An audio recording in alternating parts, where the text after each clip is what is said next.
Assalamualaikum warahmatullahi wabarakatuh. Yang terhormat kepada dosen pengampu mata kuliah Komunikasi Politik, Mas Bakti.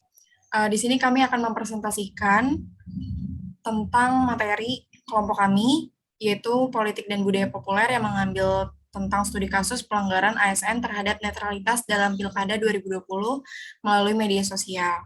Kami dari kelompok 3, saya sendiri Fioni Aziza dan juga ada rekan saya bernama Linda Setia, kemudian ada Marsyanda Adelia Putri, ada Poppy Andela, dan juga ada Ana Inayah.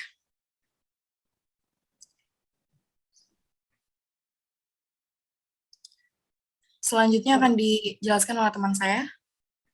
Yang pertama ini ada pengertian budaya populer. Budaya populer itu merupakan komponen utama terhadap proses Amerikanisasi, Westernisasi, dan modernisasi yang muncul dari berbagai kebudayaan yang masuk ke Indonesia dan seringkali dikaitkan dengan kehidupan sehari-hari. Ada juga menurut Stuart Hall yang mengartikan bahwa budaya populer itu sebagai suatu kebudayaan yang menjadi petunjuk sesuai dengan kesepakatan bersama yang di dalamnya itu terkandung nilai-nilai sosial yang melekat serta terdapat penguasaan terhadap kelompok tertentu yang memiliki kesepakatan nilai sosial dari penguasa yang mendominasi. Kemudian itu ada representasi budaya populer dalam bidang politik. Ini yang pertama ada representasi dari media dan budaya memiliki dampak politik. Itu bisa dilihat dari bagaimana suatu negara atau kelompok melihat, mendengar, dan membaca dari media berita ataupun teks yang berisi tentang budaya populer fiksi. Kemudian ada budaya populer sudah masuk ke dalam kehidupan sehari-hari, di mana saat ini kita sudah menggunakan budaya populer seperti media sosial, teknologi, film, musik, dan berita dari media massa yang seringkali kita kaitkan dan terapkan dalam kehidupan sehari-hari. Kemudian ada media digunakan sebagai representasi budaya populer dalam bidang politik, di mana saat ini budaya populer seringkali digunakan untuk melakukan kampanye. Saat ini banyak sekali bidang politik yang di dalam itu terdapat individu dan kelompok yang mempergunakan media sosial untuk menyebarkan informasi mengenai kampanye serta melakukan komunikasi dengan masyarakat terkait dengan kampanye melalui media sosial. Next.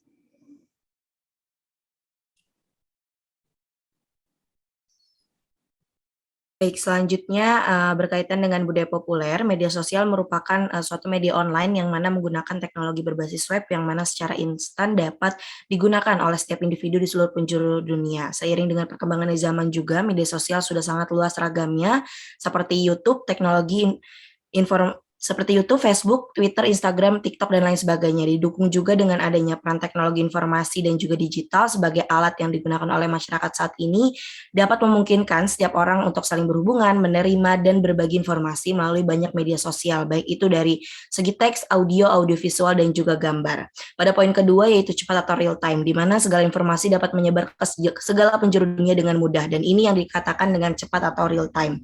Pada poin ketiga, dalam dunia politik juga salah satu budaya populer yang saat ini dipraktikkan dalam ranah politik adalah melalui penggunaan media sosial, seperti halnya dengan kegiatan kampanye politik oleh para calon pemimpin dalam mengkampanyekan pemilu atau kegiatan sosialisasi dan lain sebagainya. Di mana dengan adanya media sosial ini dapat mengubah strategi, taktik, dan juga teknik yang dipakai oleh individu maupun kelompok untuk melakukan komunikasi kepada masyarakat luas. Kemudian kampanye melalui media sosial. Dewasa ini kan kegiatan kampanye politik melalui media sosial itu bukan lagi menjadi hal yang baru lagi, di mana media sosial kini dimanfaatkan oleh para kandidat untuk memperoleh suara dan juga dukungan dari masyarakat, baik itu dalam segi dia mempraktekkan visi misi dan lain sebagainya. Hal ini memudahkan para kandidat juga untuk berinteraksi secara bebas dengan masyarakat, di mana bisa menjadi wadah yang efisien dan juga efektif bagi para kandidat untuk berinteraksi juga dengan masyarakat. Yang mana hal ini tidak bisa didapatkan ketika misalnya kampanye digunakan dengan kampanye tradisional seperti melalui media cetak maupun media televisi. Namun dengan kemudahan-kemudahan yang diberikan oleh media sosial ini dapat menimbulkan banyak konflik nyatanya yang mana perlu dikaji lebih lanjut lagi nih. Seperti misalnya dalam ranah politik ada larangan tertentu bagi para aparatur sipil negara atau ASN dalam mengikuti kampanye, yang mana ASN tidak diperbolehkan terlihat mendukung ataupun memihak suatu pihak atau kelompok yang menjadi kandidat pemimpin tersebut. Hal ini dikarenakan seorang ASN itu harus menjaga netralitasnya, tapi tidak mungkin juga bahwa seorang ASN itu memiliki hak untuk memilih. Adapun peraturan yang mengatur mengenai pemantauan ASN dalam penyelenggaraan pemilu yang dilakukan secara adil dan merata antara sesama calon kandidat ini diatur pada pasal 71 yang negara, aparatur sipil, dan juga kepala desa atau sebutan lurah atau lain dilarang mengambil keputusan dan atau perbuatan yang menguntungkan atau merugikan salah satu calon selama masa kampanye. Juga diatur juga dalam Surat Edaran Menteri Pendayagunaan Aparatur Negara dan Reformasi Birokrasi Menpan RB nomor B71 MSM 0000 2017 mengenai larangan melakukan tindakan yang mengarah pada keberpihakan dalam pemilu pada netralitas aparatur sipil negara atau ASN. Kemudian di sini ada yang pertama, kasus ASN melanggar netralitas dalam Pilkada 2020 melalui media sosial, yaitu ada latar belakang di mana dalam UU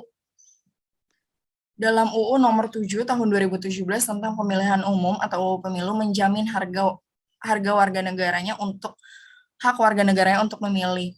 Seperti yang dinyatakan pada pasal 198 ayat 1 dan 2 bahwa warga negara Indonesia yang pada hari pemungutan suara sudah genap berumur 17 tahun atau lebih, sudah menikah atau sudah pernah kawin memiliki hak memilih.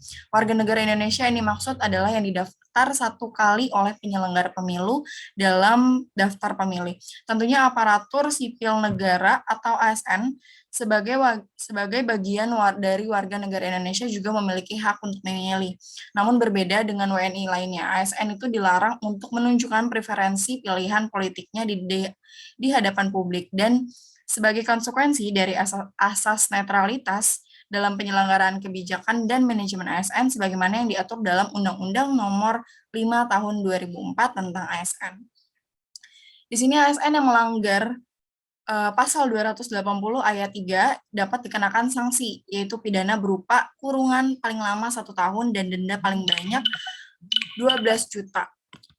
Dalam pasal 494 UU Pemilu, ASN juga dilarang untuk mengadakan kegiatan yang mengarahkan kepada keberpihakan terhadap peserta pemilu sebelum, selama, dan juga sesudah masa kampanye.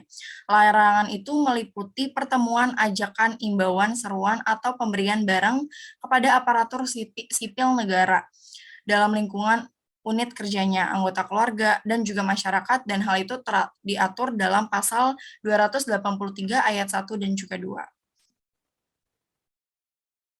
Selanjutnya ada proses pemantauan, dan proses pemantauan ini ada 2 cara, yaitu dapat dilakukan secara pengamatan langsung, dan juga ada pengamatan secara tidak langsung.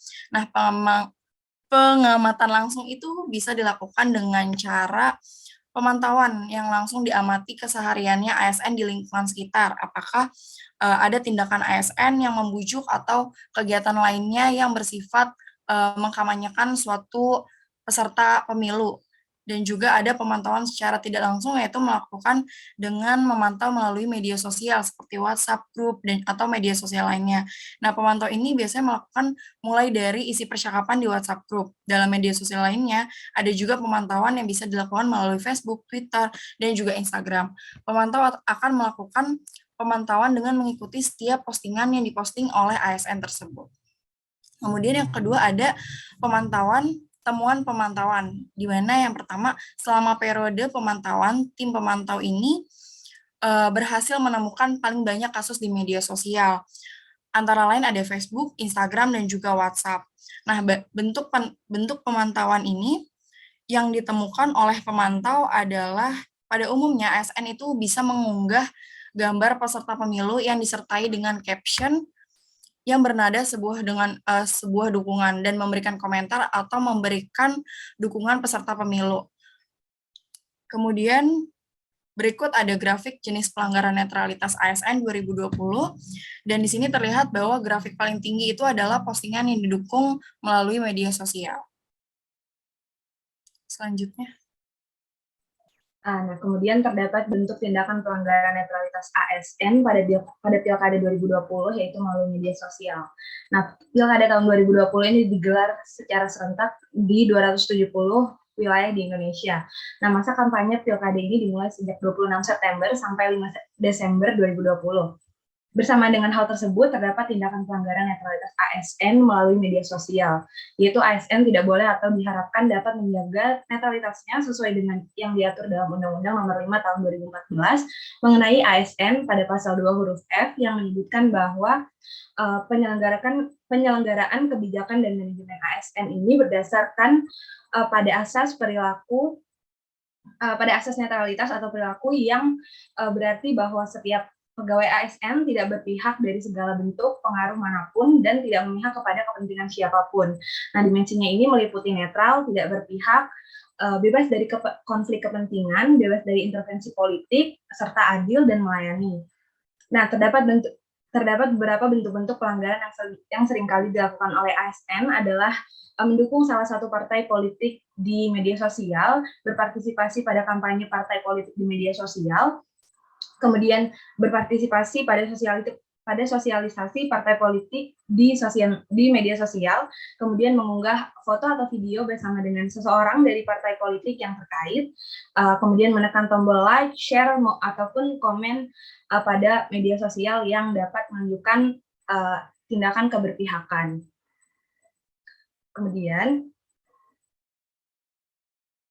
next. Oh ya, kemudian jumlah pelanggaran netralitas ASN pada Pilkada 2020 ini mayoritas dilakukan di media sosial, yaitu sebesar 27% atau berjumlah sekitar 541 orang ASN. Nah, dari 2007 ASN ini telah dilaporkan melakukan pelanggaran netralitas, yaitu 158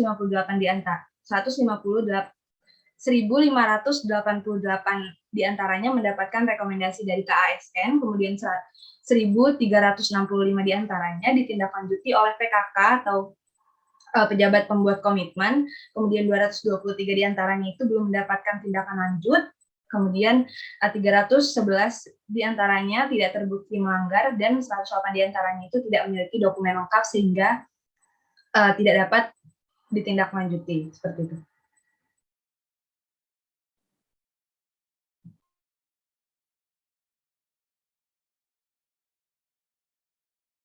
Oke, selanjutnya ada penyelesaian kasus pelanggaran netralitas ASN di Pilkada 2020. Kasus ini melalui cara yang cukup panjang, yaitu dimulai dari skema pengaduan hingga akhirnya bagaimana kasus ini ditindak. Yang pertama adalah pengaduan dari kementerian, lembaga, dinas atau masyarakat atau monitoring dan evaluasi, MONEV atau dari KSN. Nah, pengaduan ini bila ada ASN yang melanggar netralitas dalam pilkada berasal dari kementerian, lembaga dinas, atau masyarakat, atau melalui monitoring dan evaluasi MONEV itu sendiri. Nah, MONEV ini biasanya berasal dari berita koran, majalah, maupun portal online dan media sosial, di mana berita-berita tersebut adalah yang sedang viral. Juga KASN melakukan MOU atau perjanjian dengan Bawaslu untuk dapat menerima laporan khusus ataupun aduan. Lalu selanjutnya ada analisis kasus, di mana laporan yang masuk akan diterima oleh KSN dan diverifikasi terlebih dahulu bersama dengan Bawaslu. Bila terindikasi adanya pelanggaran netralitas, maka KASN dapat menginvestigasi kasus tersebut lebih lanjut. Namun bila tidak terdapat indikasi pelanggaran, maka kasus akan diberhentikan. Lalu ada penyelidikan kasus. Kasus yang terindikasi terdapat adanya pelanggaran netralitas pada Pilkada 2020 akan melalui tahap investigasi lebih dalam yang langsung dilakukan oleh Bawaslu dan hasil dari MONEV tadi. Pada tahap ini, bila terbukti melanggar, maka KASN akan melakukan atau memberikan rekomendasi. Namun bila tidak ada pelanggaran, maka kasus ini akan diberhentikan langsung oleh KASN. Lalu selanjutnya ada tahap rekomendasi KASN.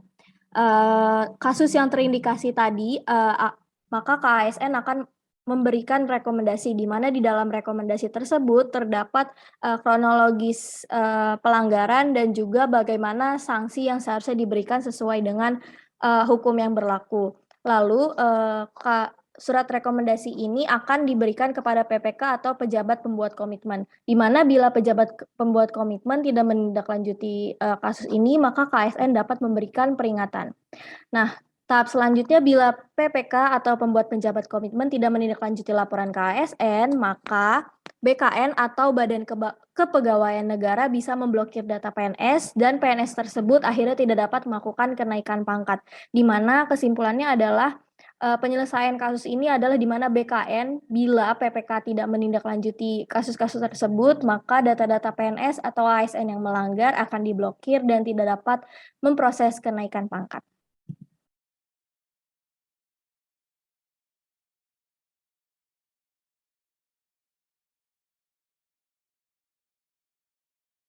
Sekian presentasi dari kelompok kami, kurang lebihnya mohon maaf. Terima kasih. Wassalamualaikum warahmatullahi wabarakatuh.